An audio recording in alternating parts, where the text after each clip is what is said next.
तो आप लोगों का अवधि में एक कहानी सुनाया जा रहे हैं कि एक बहुत प्रचलित कहानी है कि एक रहा उका कछुआ और एक खरगोश रहा।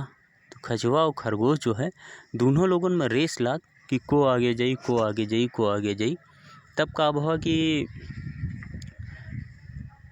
दो जने रेस लगाइन बगिया में रेस लगाइन।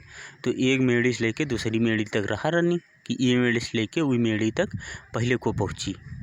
तो उमा दो जने लगाइन रेस, वो पई स्पीड में वो पई स्पीड में। तो जौन चौगड़ा रहा खरगोश वो थोड़ी दूर दौड़ा के बाद सोचिस कि कचौनु तो बहुत धीरे धीरे चलत है, तो हम तो जीतिन जाबे। तो ऐसा करी जब तक कोई हमें लगे तक पहुँची हैं जब तक एक नींद चलो सो ले। तो यही सोच के जौन है खरगोश चौगड़ा जौन रहा वो एक नींद सो लिहिस और वो जौन है सो लिहिस। मगर जौन कछुआ रहा वो कहिस कि अगर हम सो बन गई थी ना तो हम तो जीतन न पोबे।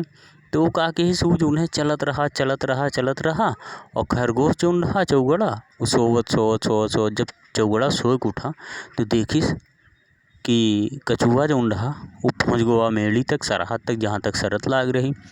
तो ई तिना का हुआ कि कछुआ जीत गवा और चौगड़ा हार गवा। तो ई कहानी से हमका लोगन का यह सीख मिलत कि को कमज़ोर न समझे के चाहिए और जहाँ तक हो सके धीरे धीरे चलत रहे के चाहिए। तो चलत का हुआ था कि चले से मोटिवेशन मिलत है और सफलता मिलत है। तो कबो रुके न चाहिए और हमेशा कुछ न कुछ काम करत रहे के चाहिए।